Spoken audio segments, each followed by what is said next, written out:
You open your eyes for the first time and congratulations. You're born in Kush, a dusty border hamlet where houses are made of mud brick and futures are made of nothing. Your feet grow stained with dust before you learn to count.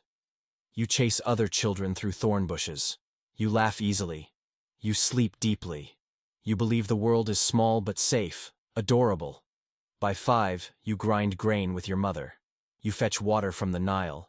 You steal figs and get caught every single time. Your father farms most days. On others, he's a soldier. The kingdom demands men to die for borders that keep shifting anyway. Life is poor, harsh, but you're happy. Lucky you. At 10, you follow your mother to the market. Traders arrive. Tall men in fine linen with gold rings and lazy smiles.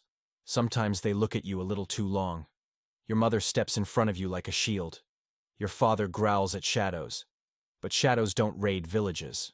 Soldiers do. You're 13 when Egypt finally arrives. Not with silk this time, with spears. The raid begins before sunrise. Screams tear you from sleep. Smoke chokes the air. Your father fights because courage is all poor men own. Spears don't care about courage. Your mother pushes you toward the back door. Run. But soldiers are already there. Rope bites into your wrists before you understand what's happening. Your siblings vanish. Your friends vanish. You're herded with the other girls, the pretty ones, the unlucky ones, and marched north. Your childhood doesn't end with a rite of passage. It ends with a price tag. Days blur into blisters. Your feet crack. Your throat forgets water. Your heart learns numbness. You're shoved onto a riverboat with crates of grain, pottery, incense. Except you're cataloged as a different kind of cargo, somewhere between linen and livestock. By the time Thebes rises on the horizon, you've learned 2 things.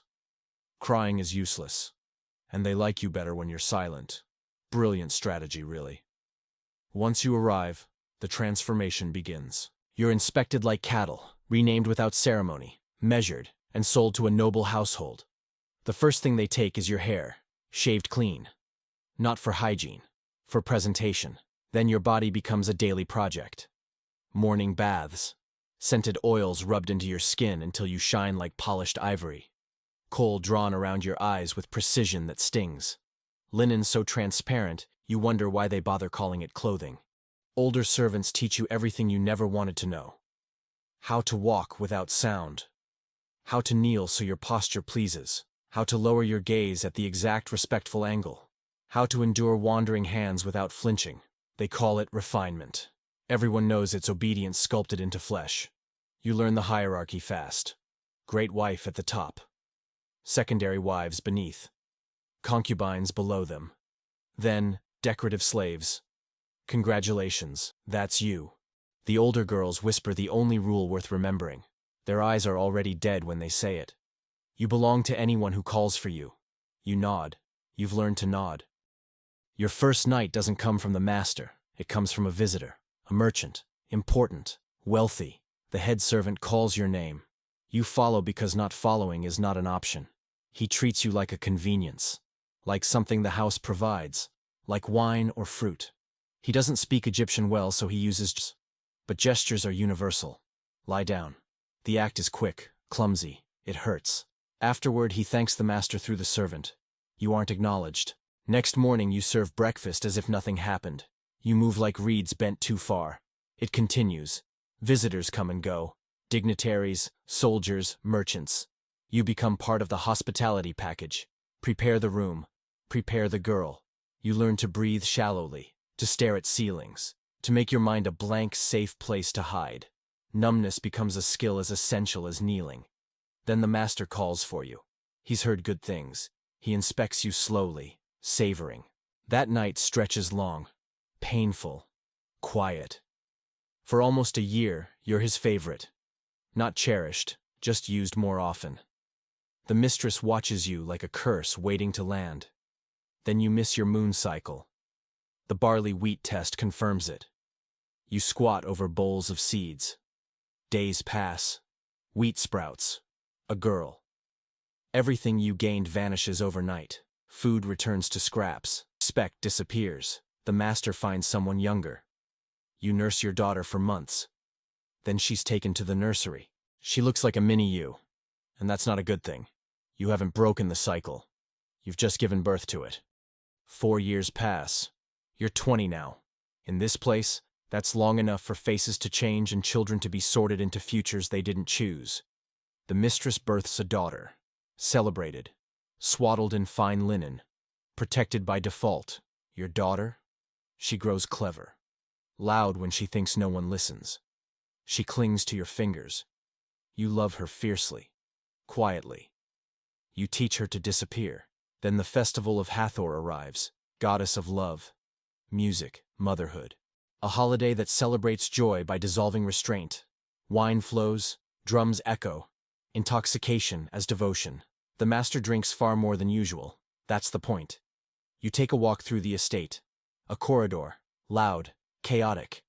You meet him by chance. He smells of wine and incense. He doesn't speak, doesn't ask, doesn't even recognize you. He just reaches, because you are close, because you are available. The act is fast, confused, frightening. Over before your thoughts catch up. Next morning, he remembers nothing. You are invisible again. 2 months later, your body betrays you. The goddess of motherhood answered a prayer you never made. The Barley Sprouts this time, a boy. Normally, this means gifts, favor, status. But the household remembers last time. So you're watched, not celebrated. Food stays plain. The mistress smiles thinly. Waiting. Labor comes brutal. 3 hours of thinking this is your end. But when you imagine your daughter's fate without you, you persevere. The child cries. Unmistakably male. The house changes in a single breath. The master sees you for the first time. 2 children, 2 destinies. 1 father who will never treat them equally. Years pass. You're no longer the girl stolen from her village. You're 35. A presence. A ghost who knows too much to challenge. Your son is 15. Tutors arrive. Scrolls replace dust. Servants bow to him instinctively. You learn your new status. You matter only because harming you would inconvenience him. Your daughter is 20. Quiet, beautiful, trained. Exactly the kind of girl the inner house notices. You've delayed her entry for years. Stewards owe favors to the mother of an heir. But your son is rising now. And rising men have enemies. His brothers, other noble houses. They're looking for ways to hurt him. Your daughter is a weapon waiting to be used. One night, you tell him, not everything, never everything, but enough. He listens. He believes you. And slowly, patiently, he begins laying foundations. Petitions, alliances, legal protections. Survival is never dramatic. It's patient. Then the master dies in his sleep. The household becomes a battlefield. Property must be accounted for. Land, gold, titles, people. You and your daughter are listed by category, not name. The mistress pushes first. Her sons calculate what you're worth in trades and favors. They assume your son will bargain. They don't know he already won. Years ago, he convinced his father to gift you both to him. A legal transfer. Stamped. Filed. Buried in papyrus no one bothered to question. He produces the document. The room goes silent. You are no longer assets. You are freed. By law. You leave the estate. Scarred. Hollow. But free. Sometimes at dusk you think of Kush, of dust-stained feet, of siblings whose faces blurred with time. Your daughter will never kneel. That has to be enough.